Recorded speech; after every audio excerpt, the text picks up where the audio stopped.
Evening, everybody. It is Sunday, May 5, year 2019, and hello, John and Rory. How are you guys Hello there, doing? Walden. We're doing well. Good. Good. Well, we have a very special guest who has a book out with our good friend over at bearmanmedia.com. Almost all of our special guests have books coming out. Almost, yeah. Almost. So it seems like that. And, except you and me. Gary Vitacco-Robles, welcome to our show. Thank you so much. And what's the title of the book? The book is Icon, The Lifetimes and Films of Marilyn Monroe, and it's in Volume 1 and Volume 2. So how did you split it up into Volume 1 and Volume 2? Well, Marilyn's life is just epic, and so there was a natural dividing line in 1956. So Volume 1 ends with a happy ending because Marilyn had achieved great acclaim as an actress in Bus Stop and had married Arthur Miller and established her own production company. And so that seemed to be a natural transition.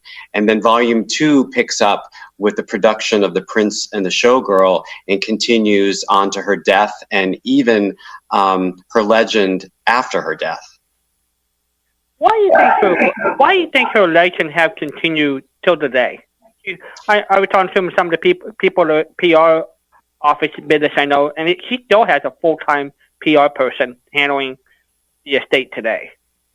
Yes, well, Marilyn was a cultural phenomenon back in mid-20th century America, and she seems to have transcended that in her death. And I think that's because, her story is very remarkable, and she engenders a tremendous amount of empathy from people today. She seems to have a universal appeal that's kind of an enigma. It's really hard to define it, but there's a quality about her. She's childlike, she's beautiful, she's resilient and vulnerable at the same time. And this seems to resonate with people today. She's kind of a Cinderella story and the embodiment of the American dream. So I think to many people, she symbolizes that despite what adversity is in one's life, one can work really hard to achieve greatness. And she's remained a historic figure of the 20th century that's recognizable from Sandusky, Ohio to Singapore. So why did you decide to do the book? Well, I had very strong feelings about wanting to give Marilyn a voice because so many other biographers had covered her, primarily male biographers, and I don't think they were quite kind to her. So as a licensed mental health therapist, I wanted to tell Marilyn's story from the perspective of her mental illness. I don't know if everyone knows this, but Marilyn had survived some pretty severe complex trauma in her childhood. She survived physical abuse, sexual abuse, and neglect. And you really can't tell her story without telling it from the perspective of a survivor of that kind of childhood adversity, as well as, she achieved all of this greatness on the screen while she was suffering from a mental illness, which was kind of intergenerational. It went back several generations. And so she was doing the best she could with her resilience during a time when there were very limited treatment options and no effective medications for the disorders that she had. You think they did the best for her at the time, or you think she could have done a different route to help her? Well, certainly if she were alive today, her life would be very different. But, at the time that she lived, there were no mood stabilizing drugs. And so the psychiatrists that served her prescribed sedative drugs, mostly barbiturates, which had an addictive quality to them.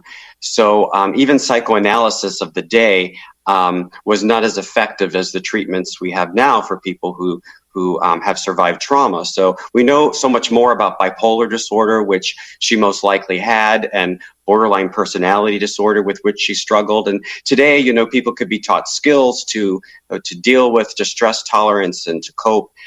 There's mood stabilizing medications for the bipolar disorder. So unfortunately, the last man who treated her blurred a lot of his boundaries, and I think he was well intended, but he did not serve her effectively. And she had an internist who prescribed over 900 units of medication in her last 60 days, two of which were contraindicated with each other, which means if you're prescribing one, the person can't take the other. It would be too dangerous. And ultimately, those two drugs are the ones that killed her. Mm-hmm. How did you do the research? Did you read a lot? Did you watch all her movies? Did you wind up talking to anybody that knew her?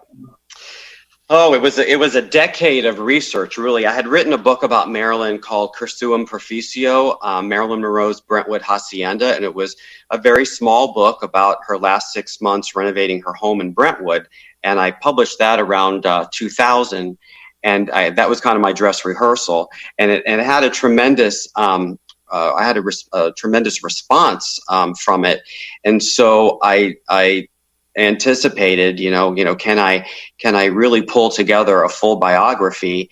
And it started with researching the literature that was there, teasing out what was fictional and what was real, and diving deep into what was published during the time of her career, and interviewing folks who were still alive. And so I'm very grateful to have been supported by so many folks who knew Marilyn and were willing to talk to me, including her press agent, Patricia Newcomb. Were there anything missing that you were looking for that was hard to find? Information or some material? Oh, yeah. I can tell you that I would search for days and days for like a nugget of information, which was maybe just a few sentences, but it was worth maybe 3 weeks of work to do. I mean, I had the advantage of writing her story at a time when so many of her writings and her journals had gone to auction, so they were all available to me, which really helped because I was able to allow Marilyn a voice in quoting from her journals, her autobiography, her diaries, the poems that she wrote. She was really prolific in journaling her life.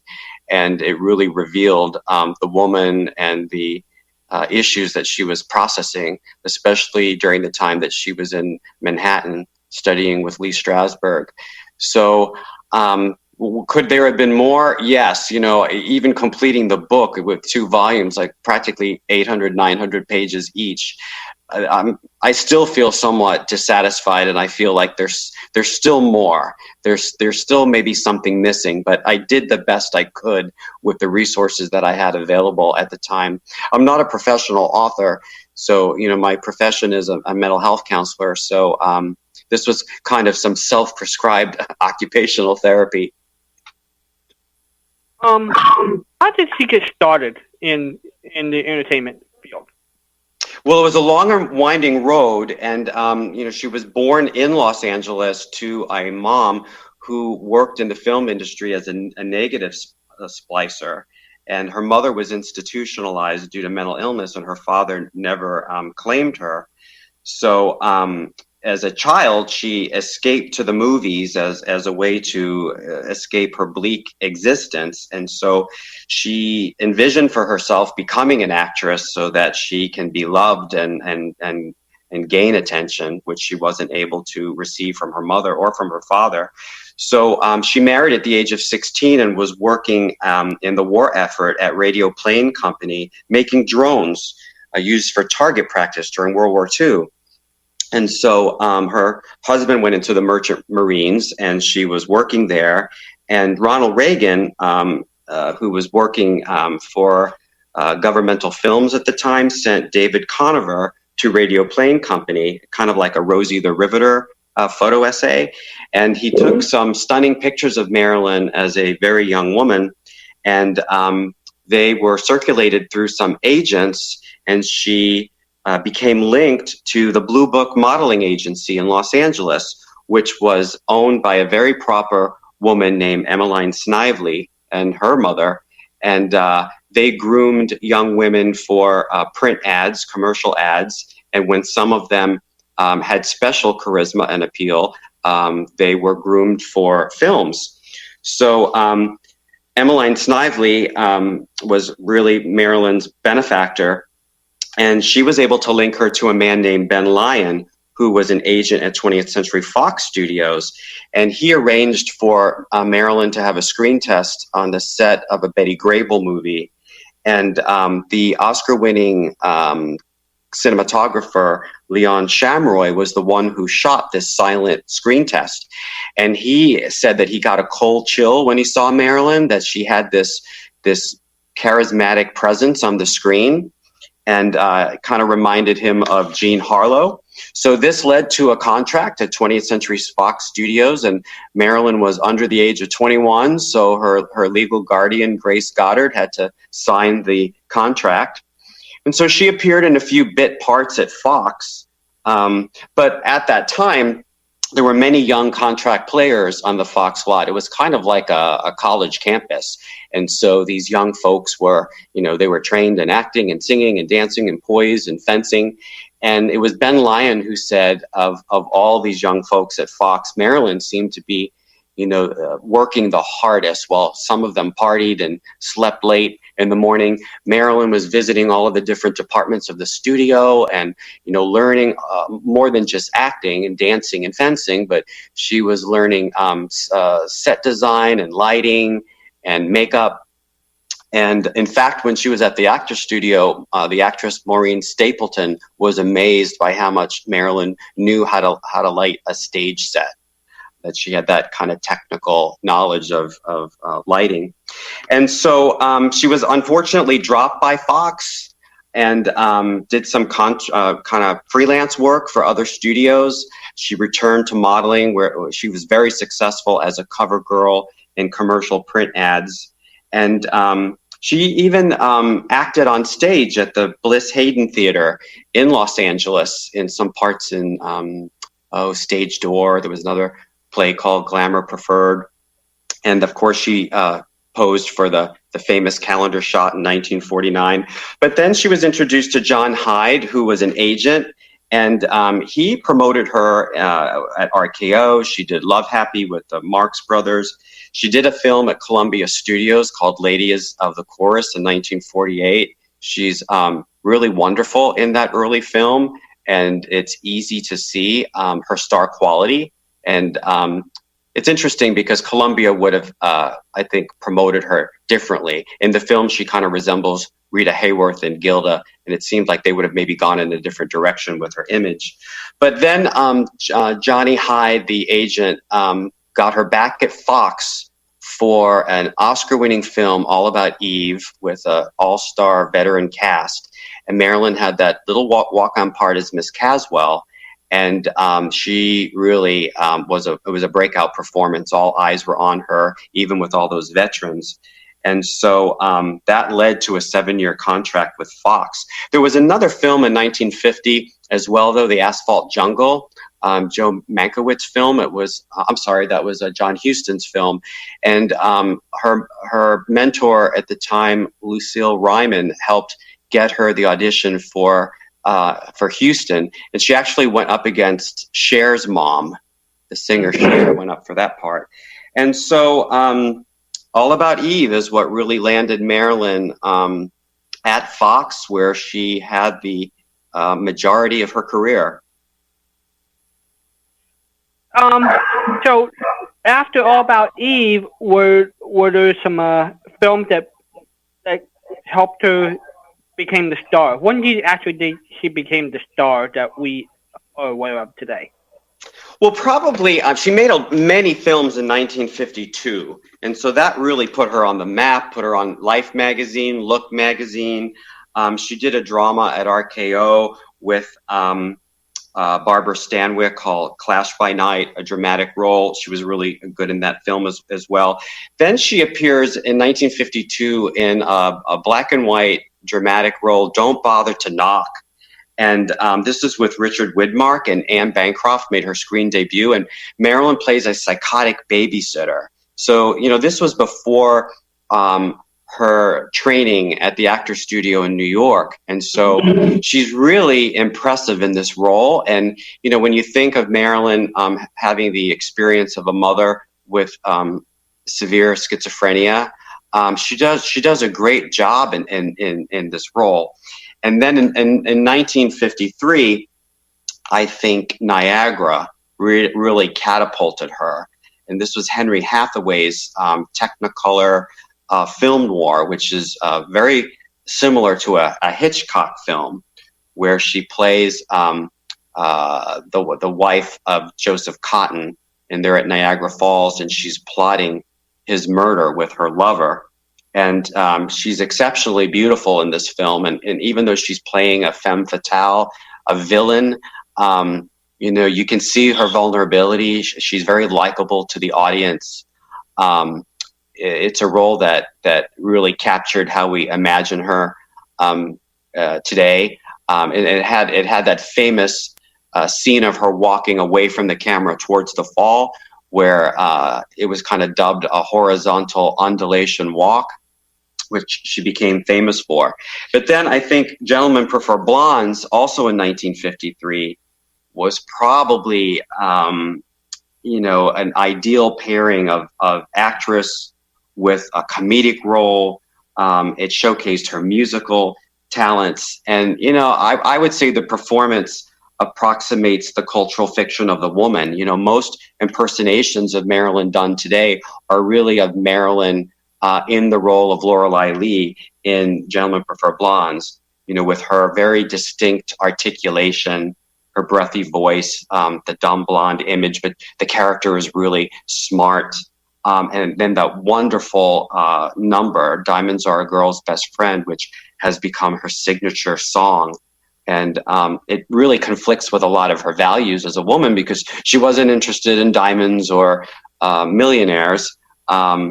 But it's iconic in the fuchsia pink satin Trevia gown, dancing with the chorus boys in the red background.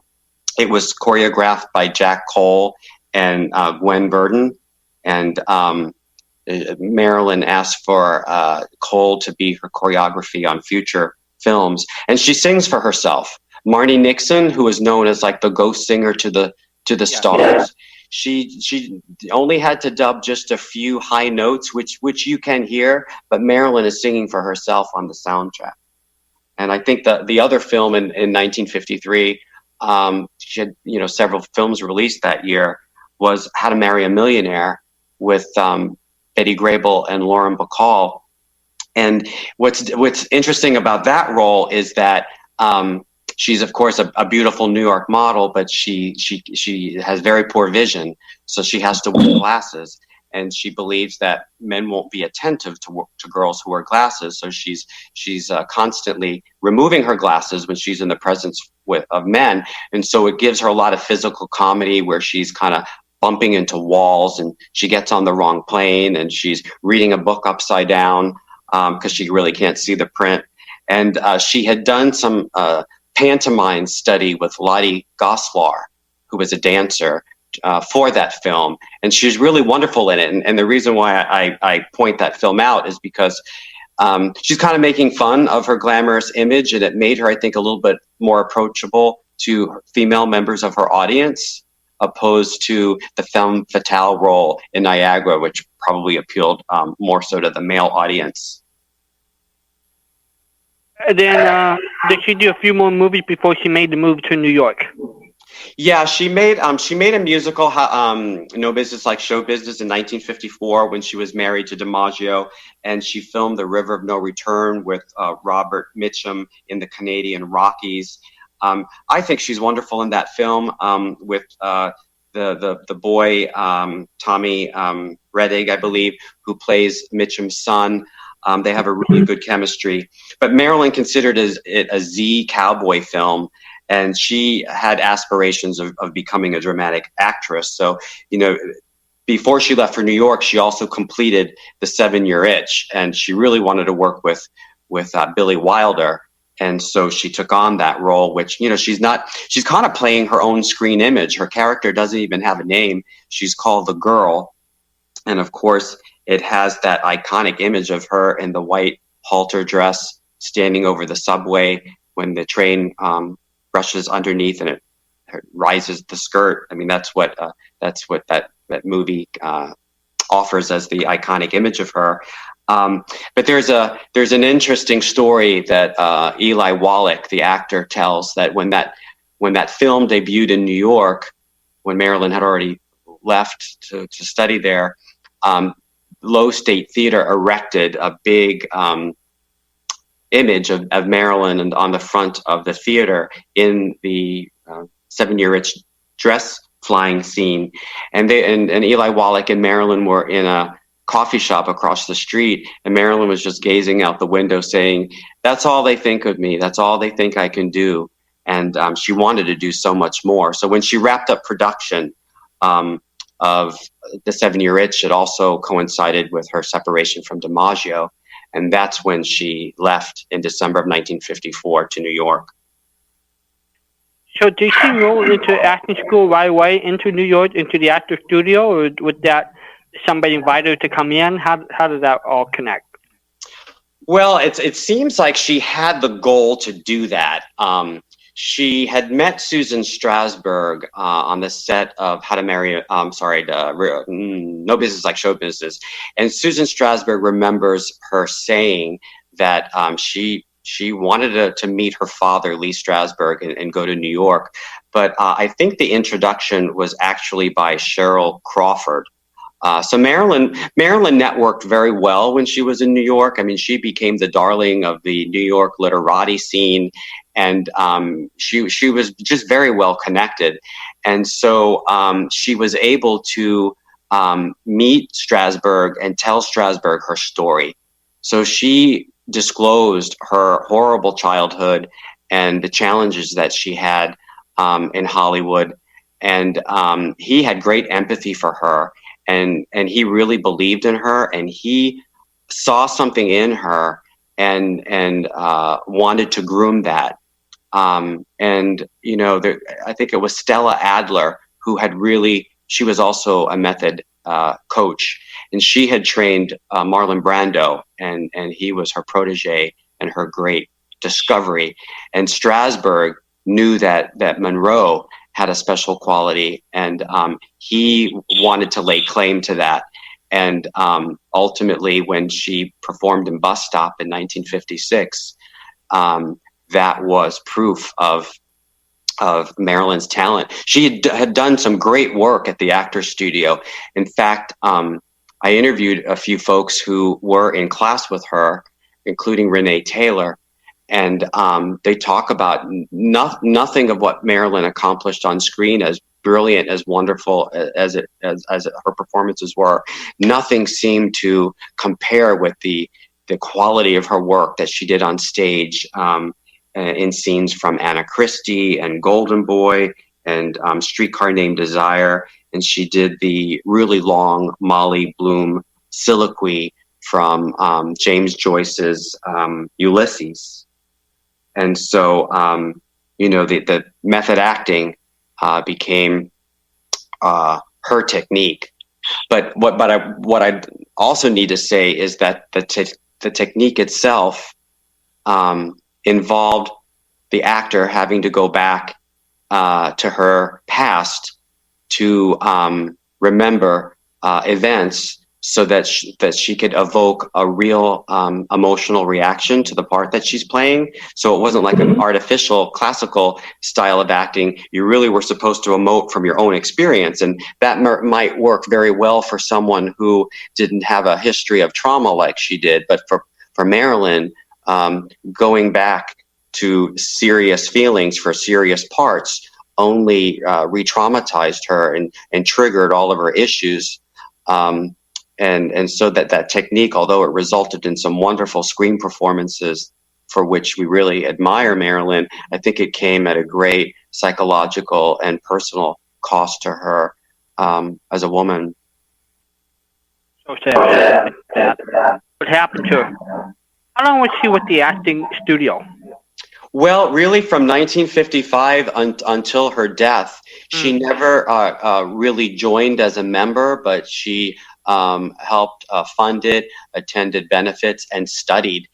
She did a really good interview in 1960 with Georges Belmont for Marie Claire magazine, and she talks about just, you know, the what her routine was like. And from about 1955 until 61, she was going to the Actors Studio 3 days a week, private classes with Lee Strasberg and the public classes. And she was also involved in psychoanalysis with two female psychiatrists in New York, Margaret Hohenberg and Dr. Marianne Criss.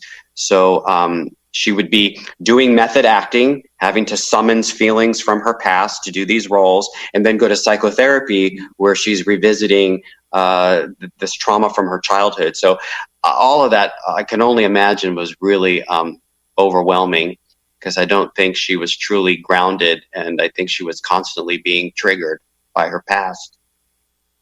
Did you have any close acting friends in Hollywood when she was living out here in the 40s up to the mid-50s? Well, the audience probably knows that she was pretty good friends with Jane Russell, her co-star in Gentlemen Prefer Blondes. And she had a roommate briefly, Shelley Winters. And she was good friends with Ella Fitzgerald. And in fact, Ella Fitzgerald credited Marilyn for providing her the opportunity to perform in white-only nightclubs during the segregated 50s. But, interestingly, Marilyn's closest people were people who worked behind the camera and not necessarily in front of the camera. And this might be due in part, I think, her mother worked in the film industry behind the camera, and she had an affinity for these crew members, these workers.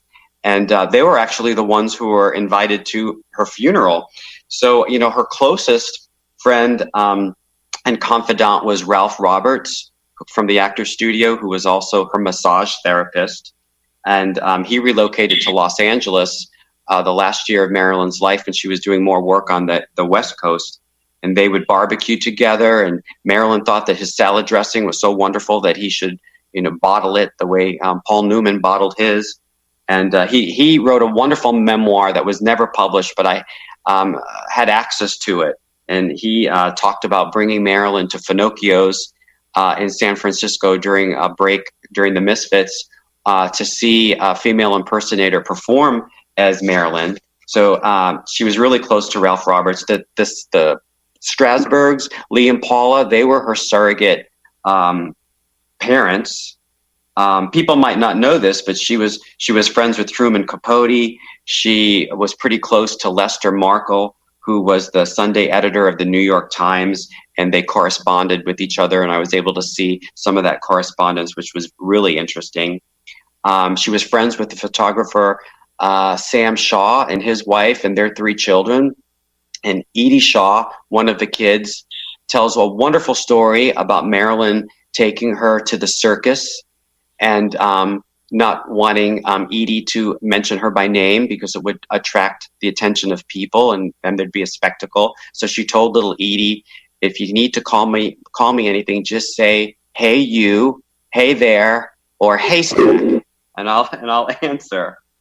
And, some of the folks that she had long-term relationships, these were really her people, would be like Alan Snyder, the makeup artist. He worked with her from her very first screen test at Fox in 1946 all the way until her death. She was friends with Evelyn Moriarty, who was her stand-in. And Evelyn told me great stories about Marilyn handing cash to crew members who lost family members or had personal crises. She said that if someone admired a sweater that Marilyn had, she'd take it off her back and give it to them, or order one and have it sent to the house. And she was really a generous woman. And she, a very interesting story that kind of sticks out to me is that she reached out to a lot of crew members who were now elderly, and she kind of took care of them. There was a woman who used to dye Jean Harlow's hair. Her name was Pearl Potterfield, and she was living in, I think, San Diego. Probably didn't make a whole lot of money in near retirement. And Marilyn, of course, idolized Jean Harlow as a kid, and she wanted to keep Pearl Potterfield active and relevant. So she used to have Pearl flown out to dye her hair, which I think was a lovely gesture, and just let the woman talk. And sometimes she'd have a girlfriend with her having her hair done by Pearl, and they would listen to the stories of old time Hollywood. You have a website that promotes the book? Any Facebook page for the book? Anything that? Yeah, I do have a Facebook group. It's called it's the title of the book, which is Icon: The Life, Times, and Films of Marilyn Monroe. I think we have thousands of members right now. So I try to post pretty frequently and have discussions. I do a lot of posting of excerpts from the book. And right now, May is Mental Health Awareness Month. So as a licensed mental health counselor, I'm doing a lot of YouTube appearances talking about mental health through Marilyn, using her story to attract the attention of the public and talking about mental health issues that Marilyn was challenged by, and giving information and resources to folks who might be challenged by the same mental health issues. And the book is available through bearmanormedia.com and I'm assuming Amazon.com. Yes, Bear Manor Media and Amazon.com, volumes 1 and 2, Icon: The Lifetimes and Films of Marilyn Monroe. It's currently being adapted into a 2-season podcast, and the pilot episode was completed, and so it is both narrated and fictionalized. And when I say fictionalized, in terms of actors portraying roles, and I appear in it as well as an author narrator, and hopefully that will be available at some point if we have a sponsor for the pilot. Gary, thank you for staying up. We appreciate your time tonight. Oh, thank you for the opportunity. I'm very honored that you invited me, and this was a genuine pleasure. Thank you, Gary. Thanks so much.